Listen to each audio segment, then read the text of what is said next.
the school year, and what their situation is and what they're thinking about, and ways that the maker community, which I know cares a lot, like I do, about education, how we can make a difference.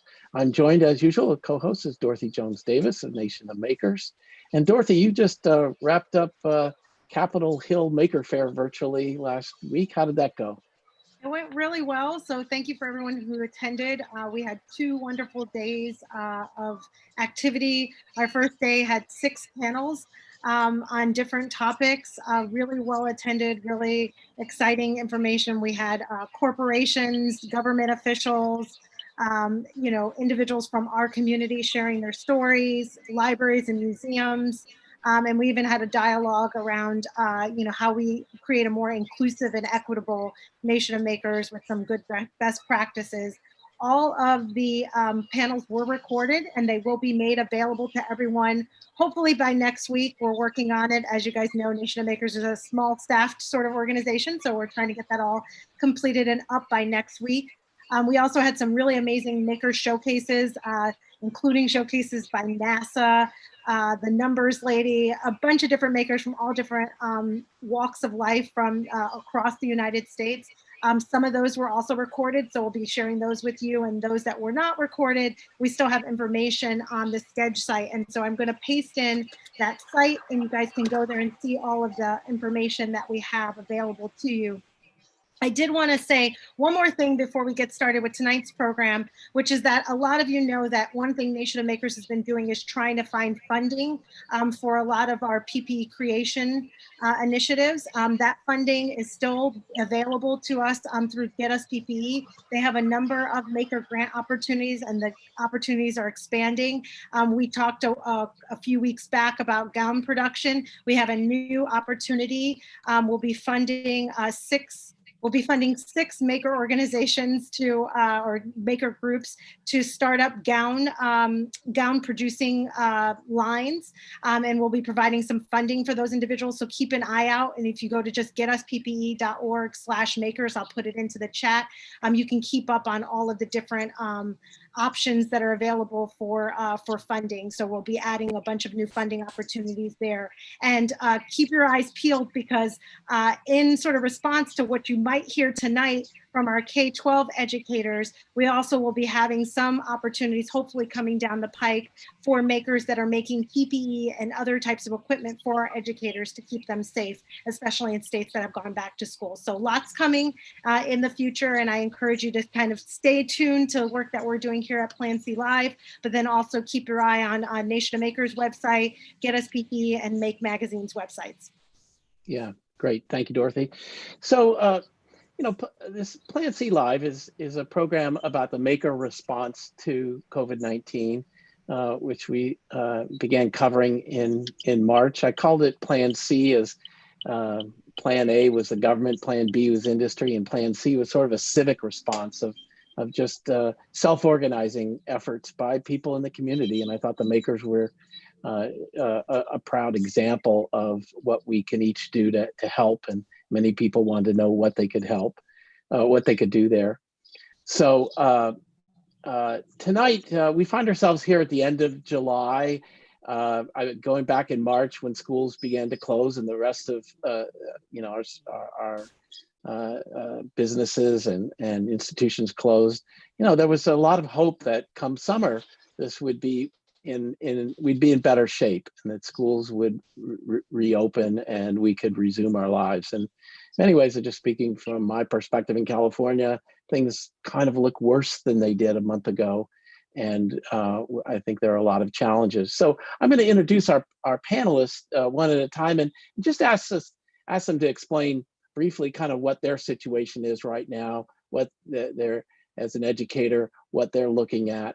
I have to go to Rachel first because she's on the move.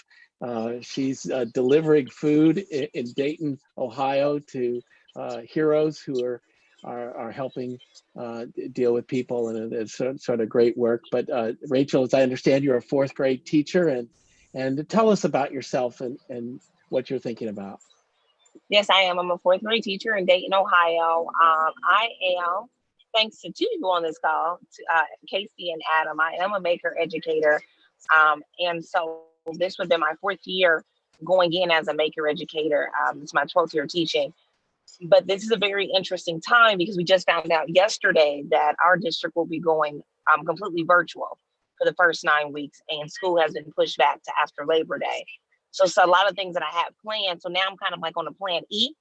And so as a teacher, knowing that my students need to be exposed to this, I mean, this is not just new age learning. This is where we are right now. Maker education is not a supplement or an alternative way of education. It's the way that students should be educated right now. It's not even about just getting back to constructivism. It's where we are.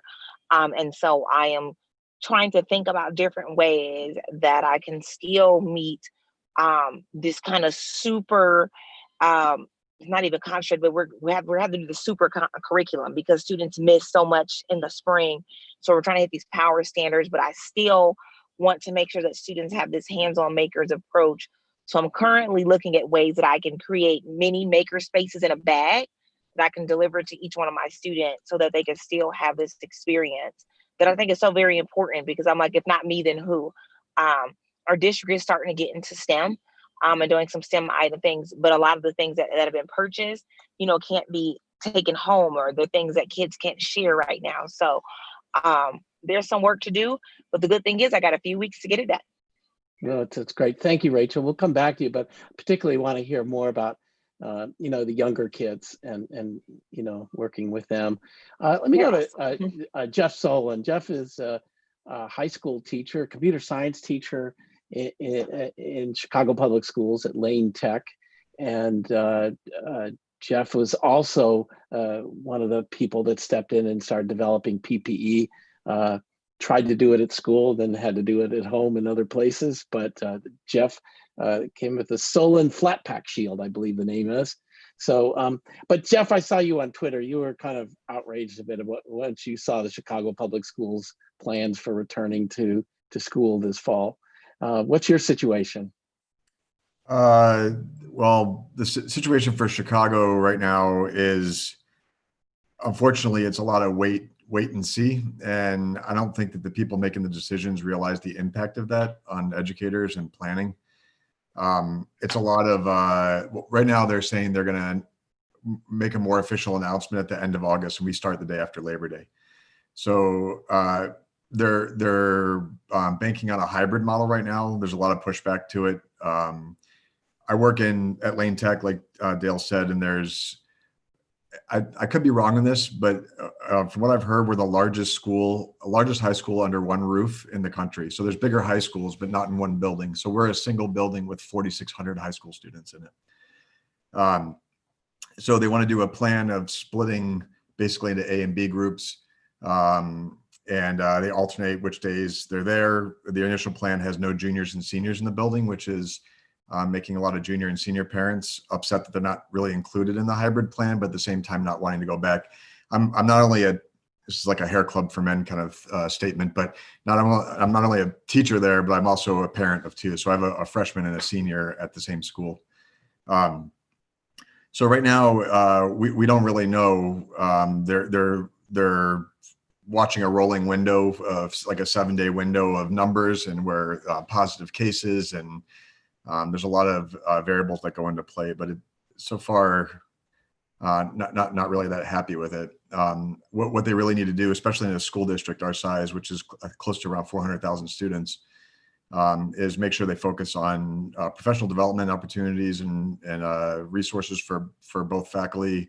Well, professional development for faculty and for access and resources for students so that they can engage in remote learning as effectively as possible. So I'm not convinced that what they've laid out and what a classroom would look like, even being in there with masks on and having all the kids here don't ride school buses. They ride the CTA, Chicago Transit Authority. So the city buses, being able to stay safe on there is, I think, not possible. And coming in and out of the building with a couple thousand kids a day makes me really nervous. So teachers would be there 4 days a week. So I think we need to focus on, people see, at least in Chicago, the remote learning was kind of a train wreck. And a lot of people were unprepared for it, obviously. And We did our best, but it didn't always go great. But I don't think it's fair to assume that that's what remote learning would look like if teachers had proper professional development and help and resources, and that we let into it a little bit differently. So that's where we're at in Chicago right now. Okay, yeah.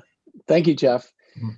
James Martinez, you're in Centerville, Maryland at the Y River Upper School, and you are director of the makerspace and project-based learning there. What's your situation? I'm part of the reopening committee, and today we had a meeting where we basically sent a request to the board asking for just the start of a hybrid model. Students will be in 1 day a week, and then the rest of the week will be asymmetrical, asynchronous, not asymmetrical. So that personally, I'm comfortable with it because we have a very small school. It's a private school. We're going to probably max out at about 60 students. We have students who have ADHD, they're on the spectrum, or have high anxiety, or just want a small school. So we deal with a lot of executive function.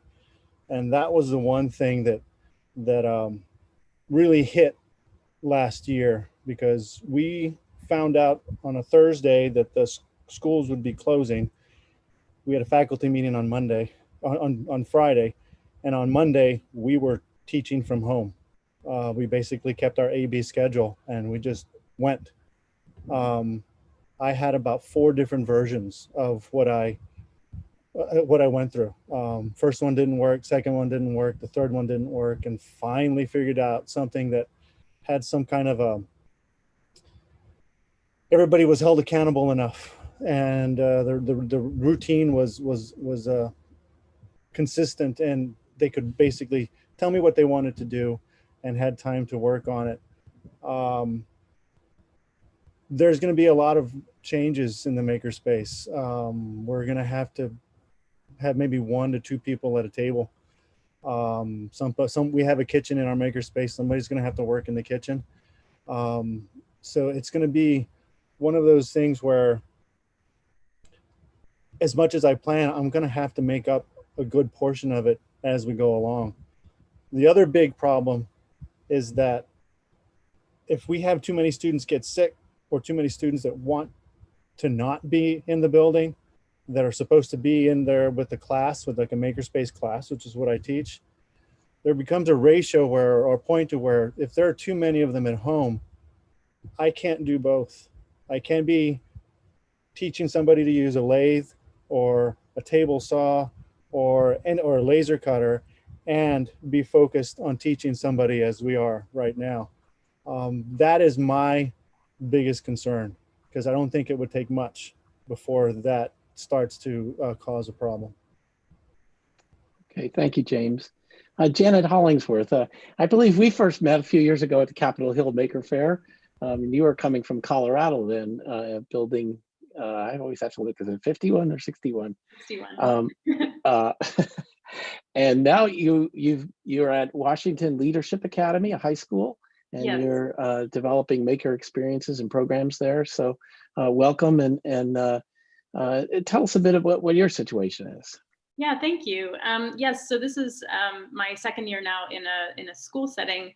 It is a high school in DC, and we've just decided to go all remote for the fall semester. So there's a lot to do to support that as the director of Maker Experiences. But I think that seldom do we get these opportunities for disruption and rebuilding, and I think it's also in the disruption has been done for us. I think that the idea here too is that we also have an opportunity to dismantle some systems that are very unjust. And in our school, which is 98% students of color, it's really important to activate our students in the process of rebuilding and designing what this curriculum looks like going forward. So I think that we're really in an incredible position to rebuild and redefine what our school looks like going forward. I think as an educator, I think it's really going to be tricky to figure out how to support students in this. Obviously, kits are really wonderful, as was mentioned by Rachel. I definitely agree with that. But I think that by listening to our students, we're going to learn so much. The cohort that I've worked with over the summer has already led me to developing projects that include a podcast, zines where we will have a network where students mail zines to one another to connect one-on-one. That will be starting within the school scope, but it could certainly go outside of that and be more inclusive of different, communities, and other things around social justice and activism, and to do those things safely. So really kind of taking on, like, what does it mean to really look at the landscape of our current climate, and what can we do? How do we activate our citizens and our students within that safely through making? And I think that we're finding really innovative ways to take that on. I certainly agree with a lot of the anxieties that have been expressed previously with when we do decide to go back through hybrid. I think it's a very complicated situation. Yeah, thank you. Casey Shea, you're in Sonoma County, near my home, and we've known each other quite a while. And you're working at the county level, but I want to make a connection here. You and Adam introduced me to Rachel, but the three of you have been teaching other teachers this summer in a program, a maker education program. So you guys work together in this maker education collective as well. So yeah. Casey, do you want to, and then we'll go to Adam after that. Sure. And I'll add that Janet was part of our cohort. Oh, okay. I did not know that. And Jeff That's actually zoomed in to teach this time. So That's we're great. Kind of an incestuous group, but all good. All good.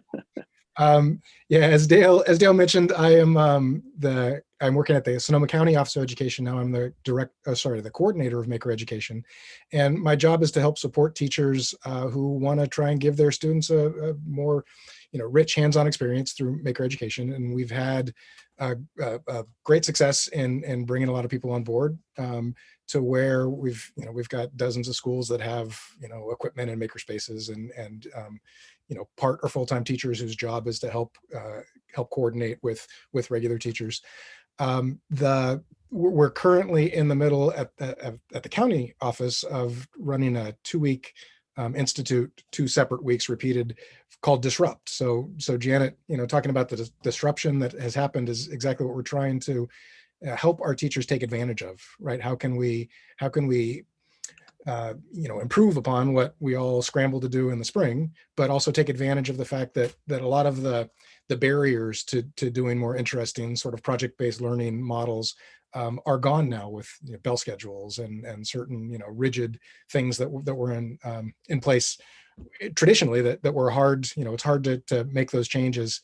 We talk about doing it someday. The changes are made for us. So now, how can we sneak some things in, or through the front door, offer some alternatives that are better for kids? We talk about in making how solving real world problems is one of our goals. There are no shortages of real world problems for people to solve right now, right? So why not embrace this moment in time and solve some real life problems that everybody's facing? So I would love to share some of the resources for those that the elementary project-based learning models that we're thinking about starting with. One of the anxieties that we hear from teachers who are starting virtually, and I guess I should have led with that we are, for at least the first 9 to 12 weeks, going to be in a virtual model just because of the situation around here. And most of the teachers and the teachers unions are wanting to do the whole first semester because, trying to open the doors around November when the flu season and things are, going to be heating up. They're worried about that. So the planning for planning purposes, knowing that the first semester we're just going to try and do this virtually is what seems to be what most people are angling for. Decisions are being made, and it will be different because we have 40 different districts. But the how do I establish a classroom community with kids that I don't know, that I haven't met? The advantage of doing things in the spring is that you knew your class and were able to transfer more to a virtual environment. So some of the things that we're trying to do now is to have a PBL unit and some PBL focus on how we can establish a community in the classroom and then look at the community at large. So one of the things that's currently up right now. Okay, thank you. Adam, you're at Indiana University and you work, well, you describe your program for us, but you're not a K-12 teacher per se, but you're working on programs for that, for educators. Yeah, I'm a researcher here at Indiana University, and I research various aspects of STEM and maker education. And then in part of my job, teach courses to prepare future middle and high school science teachers. It's been a few years since I've been out of the classroom, but we're often trying to figure out both for formal education, so classroom education, and informal education like museums and at-home learning, how we can get families engaged and kids engaged in these activities. And my focus is always STEM, but we sort of embrace all sorts of making. And so one of the things that dawned on me as our school system was starting to consider pulling kids out at spring break was that they're going. It's unlike a snow day where people can pull out and go play. This is going to be sort of strange, and so we quickly tried to think of how we could do a plan where we could provide activities for families who were at home and either uncomfortable doing some of this maker stuff, or maybe have done some of it but not a lot of it.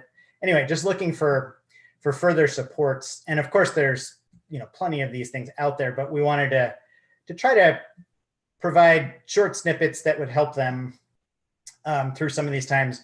When we originally planned this, and we actually received some grant funding for this, one from the National Science Foundation, we wrote that all this was going to end by the end of April. And we sort of said at that point, things will just, whatever, we'll keep going and it'll sunset. And, here we are. And so what that taught us is that there are a lot of people looking for these things, that there still are real challenges in equity of getting these things out to people who may need them or want them, but maybe don't know the channels to find these things. And just to follow up on a couple things that people said, one of the things locally here, and I'm assuming this is replicated around the country, is our district really was keen on going back, and we're one of the earlier places to go back. So my kids were supposed to go back next week, and things have changed, and things are unfortunately on the upswing here in Indiana in terms of cases. But the district was holding out, and the frustrating part about it for me is, while, like Jeff said, while spring was sort of a train wreck, maybe in many places, there were some bright spots. But then there were weeks that could have been used for professional development targeted at online learning. And I feel like, at least locally, people were sort of pulling for, we're going to go back in person, and missed a great opportunity for both sort of revising plans, for getting some professional development and doing those sorts of things. And so we've been trying to think about how we can use some of our experiences, some of the stuff that we have. I will.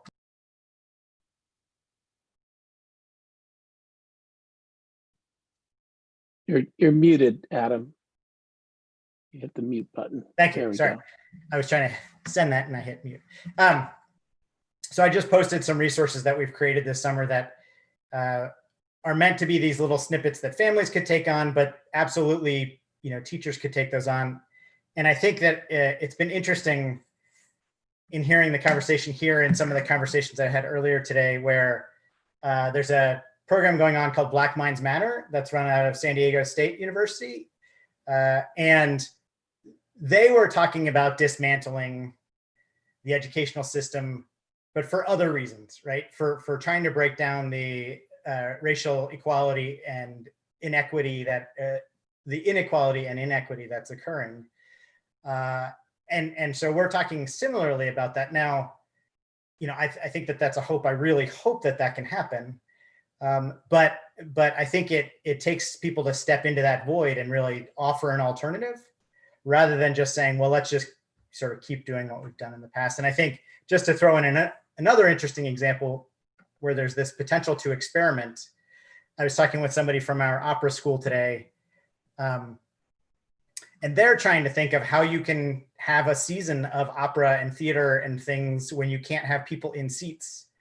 And there's a group in that school who wants to be experimental and do things like having people on stage socially distant with things up.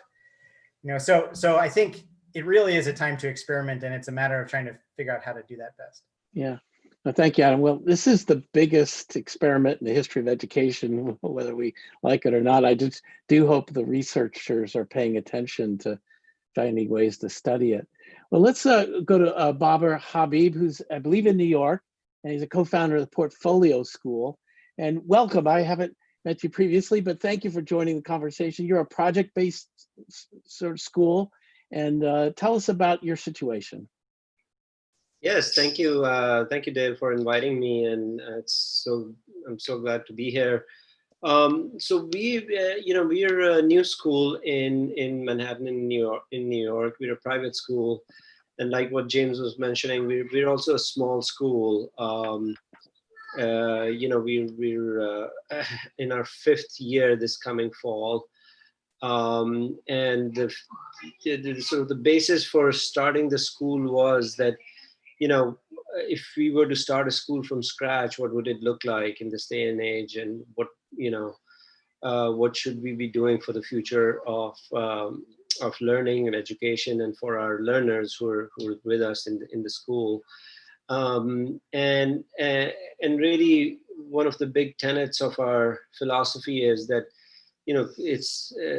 learning the content is just not as important anymore as applying it and doing something with it. So we really emphasize, in a lot of ways, like, and are big fans of the maker movement and the whole idea of building and applying your knowledge. So that's a big thrust for us. Another founding member of our school, Nancy, is right here. So she was in the founding team, and so that's who we are. We're ages five from kindergarten to now. This year we're going to be 7th grade, and what I find interesting is that there are a lot of small sort of new schools that have opened up in the last few years. We've in fact actually put together a cooperative around it. We call it the Innovative Schools Cooperative, and there are about 10 schools, and you can Google us, and we have a website as well. And all of us are sort of like, we believe in similar philosophies, similar learning techniques. It's been very well received by parents, but also it's just exciting to be doing this kind of stuff right now. And sort of thinking about thoughtful changes in education, at the school level. Babar, is your school going to reopen physically? Our school, we are planning to. I'm dealing with her also. Okay. That's why we're all here. Yes, she wanted to show me her dress. We are opening, or we're planning to open.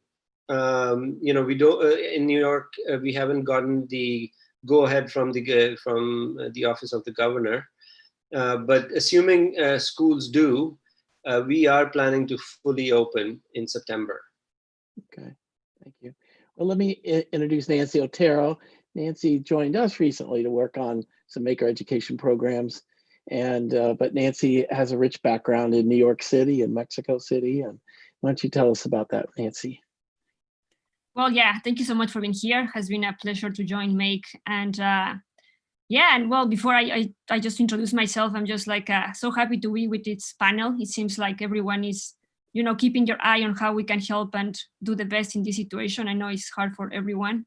So my background is in, so I'm a combination between someone that loves to make, a software engineer, and an educator.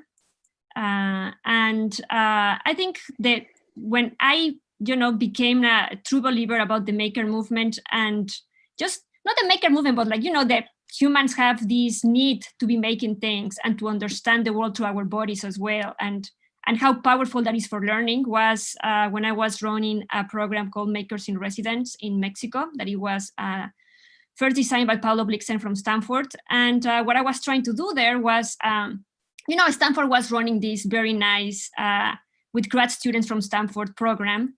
And of course, with selected students, it was like, you have to select the class to be able to do it. And I wanted to see, like, is this really actually for everyone, right? In a place like Mexico. So I created a nonprofit with a friend, and we were running this program in Mexico with vulnerable populations, and it was a randomized controlled trial. And we run it for 3 years with basically a lot of high schoolers that were in like a very underserved parts of Mexico City and Guadalajara, another city in Mexico. And we were just interested in the dropout rate. We were like, maybe they don't even want to finish it, right? Because they don't feel that they identify with like a techie person or a maker person. And what we found is that the dropout rate was super low, and kids really love it. And it's not just that, but like it became something that they were thought, they were very fortunate to participate. One of the times they were like, but how did I end up here? We were not the best kids of the school, or the ones that have the better grades, or the ones who are interested here. How do you select us? And at the beginning, we didn't want to tell them that it was a randomized controlled trial, but we end up telling them. One person told them, and then one of them person there says like, oh my God, like I knew there was a God. And it just hit me that it's like sometimes people need this experience. It's not about the learning or the skills for the future. It's because our bodies and our minds are craving to use everything that we have, right? And with this in mind, I have in the last few months interviewing a lot of teachers and talking to them and seeing like, what have we learned with this crisis, right? Where are we at? And it struck me that many of them were telling me like, one of the things is like the motivation. It's very hard to get students motivated through like layers of screens, and sometimes they don't have the best environment in their place, or they have not very good internet. How do we keep them motivated, right? Before we force them, because physically they are there, they need to sit, they need to assist the class. But now what's happening is we cannot do that. And I was thinking like, well, maybe it's because they don't want to learn that. Like maybe it's because that thing that they are being taught, they don't know how to use it, or it's not that relevant for them. And maybe this is a good time to start thinking like, how can we motivate our future without having to force it by a physical space? Maybe this is a great opportunity for us to think about those stuff. And I guess that's the introduction. That's a great segue, really, Nancy, to really open that up. I mean, I think this question is not just about how schools are operating. I'm really much more interested in this, about the learner and, their motivation, their engagement, their participation. And that was really why we organized the tools and materials for them in makerspaces. Isn't just because the tools are so darn important, but because their engagement is. And so I'd like to just open that up to anybody. As you think going into the fall, like to use Jeff has already been quoted on the train wreck comment, if we didn't know what we were doing in March, what are some of the things you're thinking about that maybe can align with student motivation, prepare them, for this? James, go on in, jump in. You're on mute, James. There we go. There we go. Sorry about that. I think what my plan is, and what I found successful last year, and we had some serious successes, and they came from the students who are makers anyway. They can sit in a room and make with whatever they had. We had students that made sculptures, one that actually moved a shed from his grandfather's farm to his farm and rebuilt it. So other than those students, they just go. It was the ones who didn't have the materials, who didn't have the parents, who couldn't help them, who sometimes weren't there, and for no fault of their own, they had to be at work. What I found was something that I had used the whole year was just daily check-ins and just simple questions of saying, what do you plan on doing today? What tools do you need? And what are your resources? And I'd hammer those every day. They had to answer them before they came to class. Sometimes they would answer them in class, but it gave me a really good insight into what they were thinking. And at the end of the week, they had to do a reflection on what was their biggest success, what was their biggest failure, and what do they need to do to be ready for next week. And I kept it consistent. They knew when it was coming. They knew it was going to be due. And those things I found gave me lots of things to ask. I knew where they were having problems, so I could just really ask a really quick pointed question on Zoom or on Google Meet and say, hey, how did that, such and such thing go? Or how did that clay attach to the ceramic? Because I'm assuming it didn't. And, it would just let me kind of get to the point and move along. It also kind of gave them the idea that I was reading their comments. And then what I also found very motivating was that they had to present their work to the class, and we recorded it. They could then go back and look at it. They had to talk about, basically is a demonstration of learning. It's where we have a portfolio that every senior has to complete and present to faculty before they graduate. So it was a practice for a demonstration of learning. And that, I think, got them to realize that, okay, even though this maybe isn't moving a shed, but this is me making, a small little circuit, and I'm going to show everybody, what I did, what was hard for me, and how I overcame it. That once they understood that, they had to be accountable for it, it seems like everybody said, okay, I got to get to work, which was tough. I think, well, one thing that's interesting there too, though, is, this idea that everyone has resources. And I think one thing that's been interesting as I've talked to different groups of educators, whether they're formal educators or informal, and no matter what level, I think one of the first things that happen in terms of maker education is this idea like, oh my gosh, we don't have the tools and equipment we normally use. We don't have the resources that we normally use to make things. But I think the reality is that we all have different levels of resources around us. And I've found that a lot of the educators that I've talked to have really sort of taken that outlook. And it really, to your point, it's given them an insight to their students, right? In a way that you normally may not get in your classroom, because how often do you get to talk to a student about what resources are around them? And it's not in a way to diminish someone who may have less resources than someone else. It's to say that, like, look around you. There are things around you. You may not have the object that, I named off, but what do you have that does the same purpose? And I just think that there's something beautiful in the comments. Adam said that, he appreciates the simplicity of that. And to me, that's kind of what I took away from what you were saying, is the beauty of that. And I think it's also a really inclusive practice, right? So I think instead of saying you must have this to fit into this classroom, you're saying, what do you have around you? And please share with the rest of us how you bring your experience back to the classroom. And I think that's beautiful. And one of my biggest successes is that I had one boy that he hated it. He could not do distance learning. I talked to him on the phone at length, and he was ready to quit school. And he was one of my best makers, brilliant, very creative, and worked hard. Just through talking to him, I started to realize that he'd get up in the morning and smoke a brisket, and then he'd go to the next door neighbor's house and help him lay concrete. And then he'd start laying up lines for fishing, rock fishing this summer. And I'm thinking, you're a maker. You do this all day long. Just record it. Let's share it with us. And that was the hardest part for me. I talked about having to go through many generations, and that at first I sent out a list of stuff that everybody needed to buy. That didn't work because of high school students. And they had come from our class being where they tell me what they're going to do. I don't tell them what to do. There's an online proposal.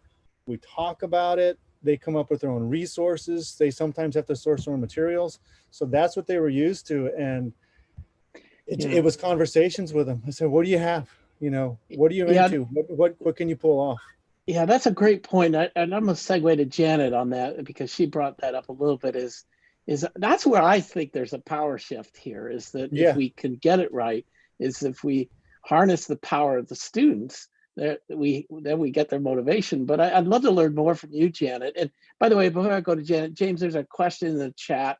If you see it, someone wanted to know if your individual student projects were selected by the students or by them, and maybe you could answer it in the chat if you get a chance. Okay. But Janet, tell us more about your ideas of working, really empowering the students to help design what's going on here. Yeah. So like I was saying, over the summer, we sort of had the very initial seeds of what is now our student-run podcast and radio station, and that will be evolving in the fall, truly to give students the platform and voice to address issues that matter to them. But also, in some of those sidebar conversations, they were kind of the best part of my summer, to be honest. And, one student, Yesenia, didn't have access to a sewing machine after she graduated high school. And so she and I are now collaborating on tool equipment lending at the school.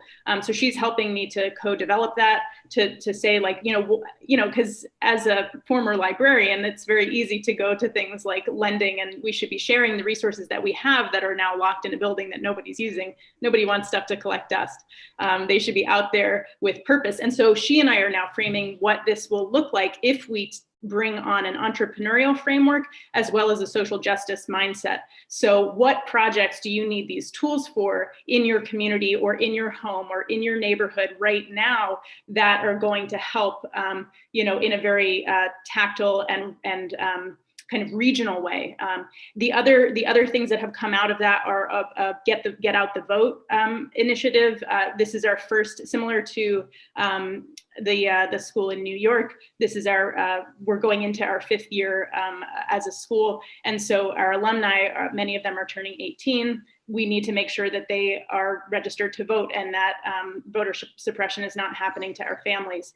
These are things that are very real issues that came up in talking to the students, and we know how to activate. So, the things like having a laser cutter is awesome because I can get some students together to design I voted pins, and now we can, have these interesting initiatives that we send out.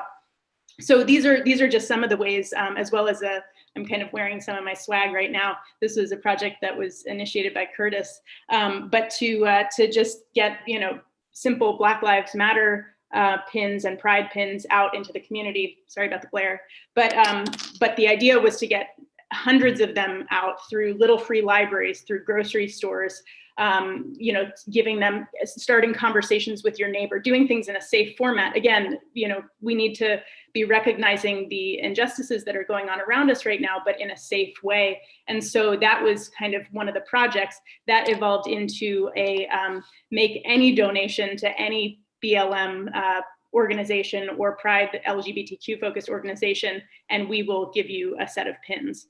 And so then that just spread even more of them. So I think that there are ways, again, all of those things, every single one of those, that wasn't for me. That was like, I have to like step back. I mean, same thing with the podcast and the student radio. It's about creating a platform for students and then knowing when to get out of the way.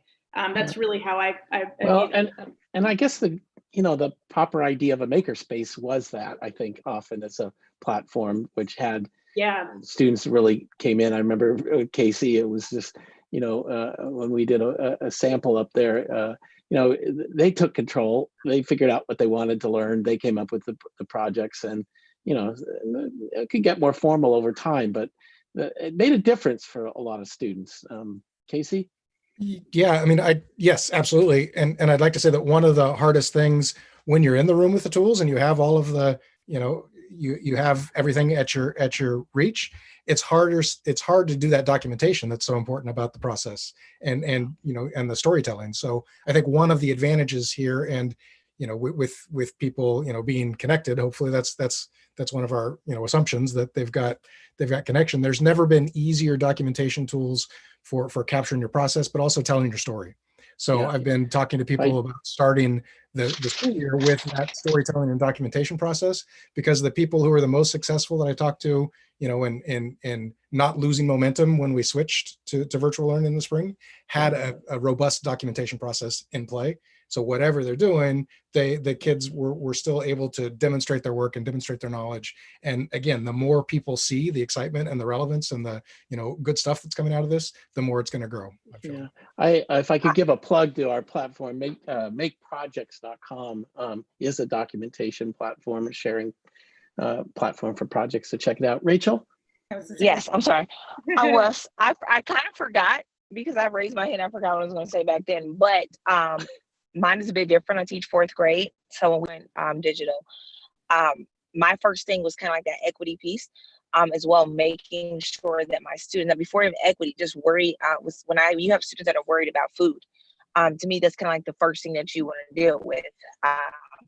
No child really cares about sitting in front of a computer when their parents are concerned about, how am I going to feed these students?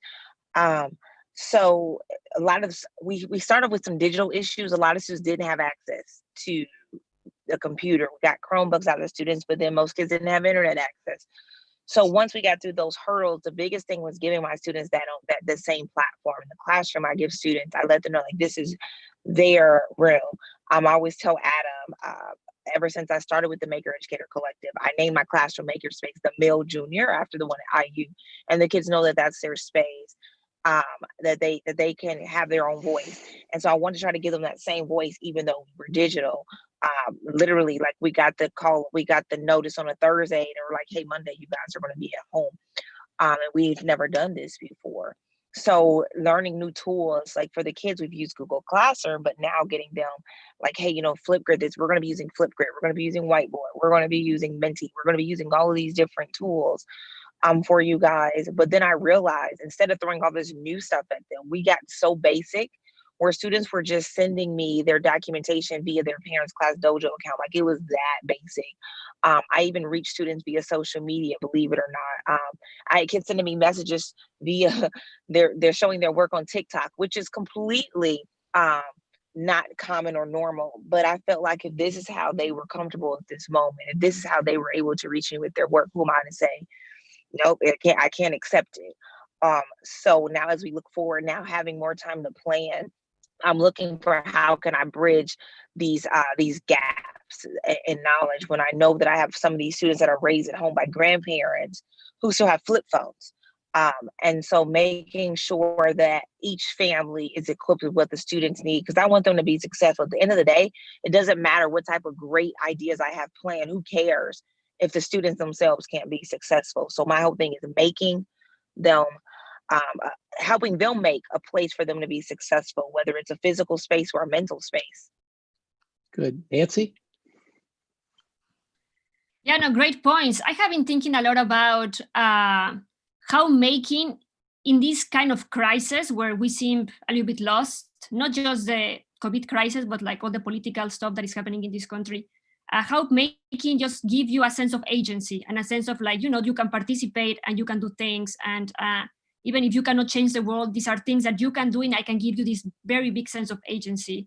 And then how, when we remove this making from schools, where is that happening? And well, we have the world basically, right? We have real life to try to exert this agency. And my question is like, how can we link the making through that, right? So it's not just something that either happen in the making class, but it happens also in the other classes and can be an engine for engaging students into whatever they're learning. That's one of the questions. And the other questions is like, I know the inequality, like when we are talking about making is like very, very impressive. And I guess one of the questions also is going to be like right now that Rachel was mentioning TikTok, one of the ways that we can start talking about inequality or at least raising awareness about citizenship is that we're getting a lot of information from the media, from like social media, right? And right now a lot of the kids are glued to basically social media. And maybe this is a great time to start talking about, computational thinking related to the algorithm of social media, or like try to start like decomposing something that they're actually using a lot and that can actually give them a sense of like something they can actually use, right? This citizenship thing that they can start having more conscience about. I guess that was my point. Thank you, Nancy. Well, Jeff, go. I was going to I'm hearing some really interesting stuff here. One thing we have so many different variables from so many different perspectives on here. Having little kids versus having high school and being in a district with 400,000 kids, and mostly low income versus there's so many different variables that it's hard to find the center that like the Venn diagram where we all meet. But one thing that I'm planning on at least trying to do, I'm going to assume we're going to go in at full remote. We're not right now, but I'm hoping and assuming that we are. But one thing I think I'm going to do is focus on the digital design side of. I mean, we all have different classes and are doing different things, but if we can find a way to get our students all connected, there's all kinds of things happening in Chicago with getting internet access to everyone. I don't know if they'll be able to pull it off, but devices and internet access. So if I can assume that my students have that, or if that's a doable thing, then I'll probably do a lot of focus on the digital design part of stuff. And what I started doing more and more over the past couple of years is using 3D modeling tools. I mean, something simple like Tinkercad for younger kids, but we move into Onshape. At Casey and Adam's workshop, I taught Onshape, and there's a really, really awesome accessibility issue, or not issue, but checking the right box for Onshape.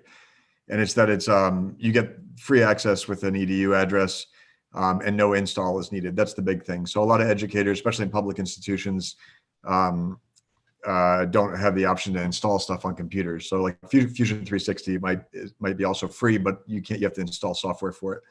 So Onshape you can use on any device. It's platform independent and it's free, and you get the enterprise version for free. And so what we do is we start prototyping using 3D modeling as a lo-fi prototyping tool for other things. So you might make what you want in that 3D tool, but you might not actually 3D print that whole thing. You might be laser cutting something, you might be 3D printing a part, you might mill a part or vinyl cut or whatever it is, but using that as like a virtual cardboard kind of thing to prototype. And so I would probably focus a bit on that while we were out of school, with hopes of moving into later when it's safe, moving into more physical stuff. And also using tools like, I can't remember the name of it, but it used to be, wasn't Mesh Mixer, it was Slicer. And it's a plugin and standalone with Fusion, but you can take 3D models and slice them up and then laser cut like out of cardboard. But obviously these kids aren't gonna have laser cutters, but you can also print those plans on regular paper, and then use an X-Acto knife and cut them out of cardboard and use two-dimensional tools and really lo-fi prototyping tools to build three-dimensional models out of stuff. So and then the only other thing I was going to throw out there is if you get your hands on sets of particle photons, we use those a lot in our curriculum. Really like nice, easy to use Wi-Fi Arduinos. You can get a set through Donors Choose if you do it the right way. We've gotten Particle to actually donate them before too. They're really been a helpful company. But we were doing some stuff with like my buddy at work came up with this project, so I don't want to take credit for it, but it was basically a Rube Goldberg machine that works across spaces. So you can send messages, digital messages from one to the other, and you can use that to trigger the next event. And with some pretty low cost stuff, you could probably do some pretty neat things with that. And those devices can message, you can message other students. So there's a couple of things I wanted to throw out there as some ideas. Thank you, Jeff. Yeah, so one question that I had for you guys, I know most of you are in some sort of hybrid or mostly virtual sort of scenario, although there are a few of you that are going back or have already considered that you are going back, is, what ways, so, there has been a tremendous maker response, and all of you are obviously makers already, yourselves, but in addition to you guys, sort of the community makers within your community, what ways can they help support you as educators? What roles do you see for, the everyday maker that's not an educator, maybe someone who's not even a parent, how can they support, as they're watching sort of, what's going on with education, to your points, the dismantling of different sort of systems that have been unequal, the ways that we can kind of all help to support, our youth, which really, not to be trite, but they really are our future, right? So like, how do we help support the ecosystem that nurtures them, and all of you as educators and all of your colleagues around the country, sort of thinking of that as sort of a wrapping up question. I know we're nearing the hour. Yeah. I was going to say I just wanted to jump in. Oh, sorry. If school's open, come in and help. I imagine teachers are going to need a break. If I know one of our biggest concerns right now is substitute teachers, because we're going to go to a hybrid model, and somebody might get exposed and they need to just quarantine for a while. But then that means we got to find a substitute. And if you're a maker and you can come in and keep a class going, that's a wonderful thing for any kind of school. The other thing is that even if quarantine or not, I love it when somebody comes in and they can share whatever they have. So even that can be done by Zoom, or it can be done in person. And the thing is that you can look for them, but it's sometimes it's just hard to find somebody. And every now and then somebody just emails me and say, "What can I do?" And I ask them what can you show me? And basically I said, "What can you show my students?" That would be awesome. Providing virtual field trips, basically. Rachel, yeah, you wanted. Hey, Rachel, I have to ask, how many deliveries have you done during this program? Oh my goodness! So we have done, I can't remember. So we've done close to a little bit over 3,000 meals to the night shifts. So a lot, when the pandemic hit, a lot of the hospital, the day shift people were, providing food. We did one day shift, and then we found out that the biggest need was for the night shift, because the cafeterias are closed and they were eating out of vending machines. So we partnered with the American Heart Association and a couple of churches in the area, and started catering heart healthy meals to the healthcare workers who are there all night, keeping people alive. Thank you very much.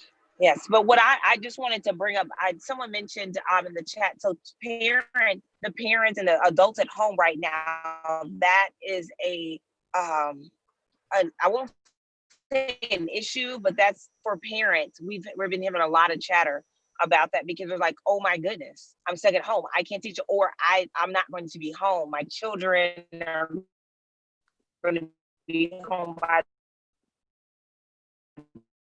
themselves. Yeah. I'm at one of the biggest new math. And so even it's just something like, okay, how do I use this Google Meet? How do I use Zoom? Some short videos, have a collection of how-to tutorials for parents. Because it's one thing to send somebody a PDF saying, okay, this is how you click. But sometimes if you've never done it, people are visual learners. So I just want to try to bridge the gap as much as I can, short of sitting in their house with them. To make sure that our parents are aware, because we can say all we want that, okay, kids need to be online and parents need to hold them accountable. Yeah, they do. But if they don't know how to hold them accountable, if they don't know how to help their child, then, are we doing our job if we're not helping the parent of the learner help their child learn? So, is it going to kill us to help the parents learn? I doubt it. Nancy? So I have been hearing a lot about learning pods, like people gathering in smaller groups and trying to promote that. And I have been wondering how that can be translated for the maker people that want to help, like how we can form some small pods for maybe the kids that, they were in the class or in the school because they wanted to make, and now, or like the PD or like art class, and now that's not a possibility, and it's hard for them to be in schools. How we can, organize some of these pods to provide an alternative for some of. One of the things that I'd like to write about is, but we actually have a lot of knowledge about from the sports, of how to organize teams and leagues and. And it tends to be groups of 10 to 20 kids. It's not huge groups, but I think that pods is kind of the equivalent to a sports team, which and often the secret to having a team, especially for younger kids, is having coaches, having parents who will be coaches, having people from the community step up and help. So I think there's some people organizing around that would be very interesting. Barbara, were you trying to get in? Say something. Yeah, one of the things we have started learning pods just for schools and like school going, like, especially, us being small school, we'll be able to open, but if you're in public school, it's just going to be a very different situation. And I think, so learning pods is something that we've started along with 2 other schools. And we're seeing a lot of interest from parents, also from teachers. And one of the things that, so we're talking to,